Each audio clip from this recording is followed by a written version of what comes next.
অসম আত্মনিৰ্ভৰ আঁচনিত আপুনি সিলেকশ্যন পাইছেনে পোৱা নাই বা আপোনাৰ তাত ফোন SMS আহিছেনে অহা নাই সকলো কথাই এই ভিডিঅ'টোত কম। কোনখন ডিষ্ট্ৰিক্টৰ পৰা কিমান এপ্লাই কৰিছিলে, কোনখন ডিষ্ট্ৰিক্টত কিমানজন পাব, আৰু বহুতে সুধি আছিলে ছেকেণ্ড ইণ্টাৰভিউ হ'ব নেকি। ছেকেণ্ড ইণ্টাৰভিউ নহয় কেতিয়াও, সেইটো আপোনালোকে নাভাবিব।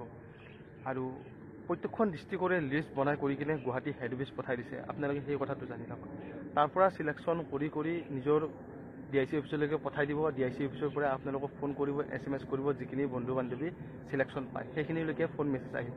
বাকী সকলো কথাই ভিডিঅ'টোত আপোনালোকক জনাই দিছোঁ। ভিডিঅ'টো আপোনালোকে স্কিপ নকৰি শেষলৈকে ধুনীয়াকৈ চাব।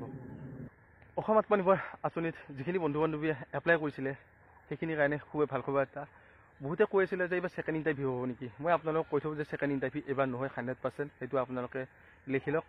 আৰু বহুতে কৈছে যে আমি চিলেকশ্যন পালে কেনেকৈ গম পাম, বা চিলেকশ্যন পাইছেনে পোৱা নাই, আমি কেনেকৈ চেক কৰিম, লিষ্টখন ক'ত পাম।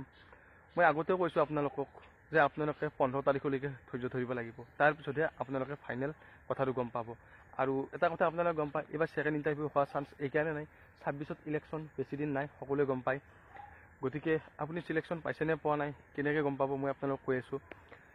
সকলোৱে গমেই পায় যে প্ৰত্যেকখন ডিষ্ট্ৰিক্টৰ পৰা কিমানকৈ এপ্লাই কৰিছিলে, আপোনালোকে গম পায়। গোটেইখিনি যিখিনি বন্ধু বান্ধৱী এপ্লাই কৰিছিলে অসম আত্মনিৰ্ভৰ আঁচনি, প্ৰতিখন ডিষ্ট্ৰিক্টৰে লিষ্ট বনাই কৰি কিনে গুৱাহাটী হেড অফিচ পঠাই দিছে। তাৰ পৰা চিলেকশ্যন কৰিব যে কোনে পাব কোনে নাপাব। চিভিল স্ক'ৰ আপডেট হোৱাৰ পিছত কি হ'ব। চিভিল স্ক'ৰৰ আপডেট বৰ্তমানলৈকে হয়তো কিছুমান বন্ধু বান্ধৱী তাত আহিছে আৰু কিছুমানৰ তাত অহা নাই। গতিকে যদি অহা নাই আপোনাৰ মোবাইলত, আপুনি ধৈৰ্য ধৰিব লাগিব। যে চিঞৰি ফুৰিলে আটা পাৰিলে আপোনাৰ একো লাভ নহয়। যে আমি চিলেকশ্যন নাপালোঁ, আমি চিলেকশ্যনটো লিষ্টটো নাপালোঁ, ক'ত পাম, কেনেকৈ পাম, সেইবোৰ আপোনালোকে কেতিয়াও নাপায়। সেইটো অফিচিয়েলি বস্তু অফিচিয়েলি হৈ থাকিব। আৰু আপোনালোক কওঁ যে আপোনালোকৰ মোবাইল নাম্বাৰবিলাক এক্টিভ ৰাখিব। আপোনালোকৰ মোবাইলত ফোন বা SMS আহিব। যদি ফোন বা SMS আহে তেতিয়াহ'লে আপোনালোকে গম পাব যে চিলেকশ্যন পালোঁ বুলি। আৰু তাত সম্পূৰ্ণকৈ লিখা আহিব চিলেকশ্যন পাইছেনে পোৱা নাই, মেছেজটোত সকলো কথা লিখা আহিব। গতিকে আপোনালোকে মেছেজটো অহালৈকে অপেক্ষা কৰিব লাগিব। আৰু বহুতে কৈ থাকে যে এটা ভিডিঅ' বনাই থকা নেকি। ভিডিঅ' বনাইছোঁ, কিবা বনাইছোঁ, এইটো মোৰে কথা। যিখিনি বন্ধু বান্ধৱী চাইছে বা যিখিনি বন্ধু বান্ধৱী ছাপোৰ্ট কৰিছে, মই সেইখিনিৰ কাৰণে ভিডিঅ'টো বনাইছোঁ। কিছুমান শিয়ালৰ কাৰণে ভিডিঅ'বিলাক বনা নাই।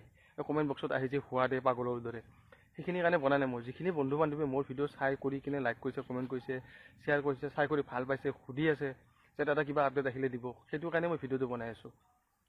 আৰু যিয়ে নহওক বাৰু আপোনালোকে কিছুদিন অপেক্ষা কৰক। লিষ্টো পাব আপোনালোকে, SMS পাব। আৰু যিখিনি বন্ধু বান্ধৱী চিলেকশ্যন হয়, চিলেকশ্যন হোৱাখিনিহে লিষ্ট পাব, আৰু চিলেকশ্যন হোৱাখিনিহে SMS বা ফোন আহিব। বাকী চিলেকশ্যন নোহোৱাখিনিলৈকে একো ফোন মেছেজ একো নাহে। আৰু আপোনালোকে লিষ্টটো আপুনি চাব নাপাব, আৰু আপোনালোকে গমো নাপাব যে চিলেকশ্যন কেনেকৈ নহ'লোঁ, কেনেকৈ কেঞ্চেল হ'লোঁ। ভিডিঅ'টো আজিলৈ ইমানতে। Thank U.